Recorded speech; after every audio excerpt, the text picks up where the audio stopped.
back. We're still talking about how to trade currency futures. Venkat, just to get you in on this conversation, now how does one go about it? What kind of currencies are available for trading in the futures market, first of all? What kind of contract sizes are we talking about? And how does one go about initiating a trade? Yeah, at the moment, 4 currency pairs are available in the currency futures platform in the exchange traded market in India. The first one is the USD INR, the second one is the Euro INR, the third one is GBP INR, and fourth one is JPY INR. The contract size is as small as $1,000, 1,000 euro, 1,000 sterling, and 100,000 yen. So a small retail individual or a small firm can also participate in this. You asked a very good question as to how do I get into that.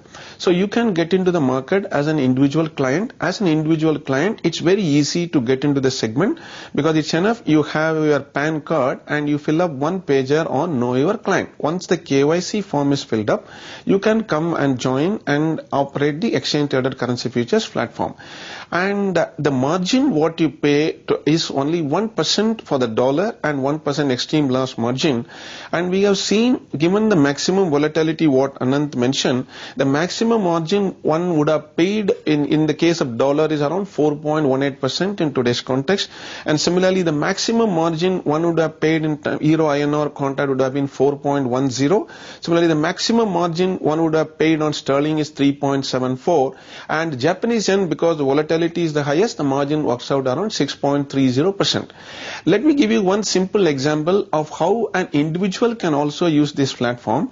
And this is the season where most of us, we send our sons or cousins to the foreign universities to take up higher studies, and you'll have to remit $10,000, $12,000 for his fees. And let's assume you have to remit $10,000 for the first week of August or the second week of August. The currency today is trading at 47 rupees to a dollar, and you have to remit $10,000. At the time of remittance, if the value drops to 45, you are very happy because you have saved 2 rupees per dollar. On the other hand, if the dollar moves to 49, you need to pay 20,000 rupees more. So here is a platform where you can immediately come and buy the dollar at the current rate and then insure yourself, so that if it goes up, you will get the profit from the exchange every day because it is mark to market every day. And if it goes down, then definitely you will have to pay the money. So to that extent, you have secured yourself against a particular volatility. So this is how it's very easy and it's very efficient and easy to operate sitting in your house itself. Jamal, because I'm in it for a trading gain into the futures market, 2 questions arise. A, is the margin that's being put forth lucrative enough for me to make some money out of this deal? And B, what do we mean when we talk about something called a counterparty risk or a credit risk? Actually, before I talk about that, I'd like to just make one point. There's been a lot of talk about hedging, right? Now, our business is advising companies on how to hedge their risk. And the biggest problem we face, and this is not to hedge their risk necessarily on the futures market, but also on the OTC market, which is with the bank. Now, one of the biggest problems we face is that very few people understand what hedging means. The example Venkat just gave, if you did that, let us say you hedged yourself and the rupee went to 45, you'd be really upset. You'd say, oh, damn it, I should have waited. So what happens is hedging is a sophisticated game, and it's not for people have to learn and understand that there can be losses as well as gains in hedging.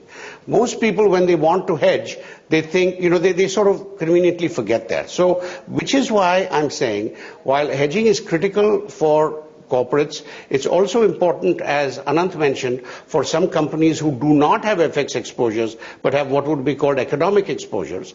And ultimately for individuals, this is not a simple thing. That's the first point. Which is why, in my view, the bulk of the action right now in the market is trading.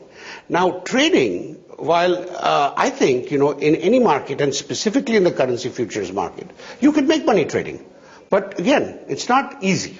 What it takes is you have to be really, really disciplined. I mean, we have a currency futures broking card, and we, advise companies to trade, and our portfolio is making a lot of money. It's making, since April, I think 8-9%, which is about 30% a year. But you've got to be very, very, very, very, very, very disciplined. And that is the most difficult thing for people as far as markets go.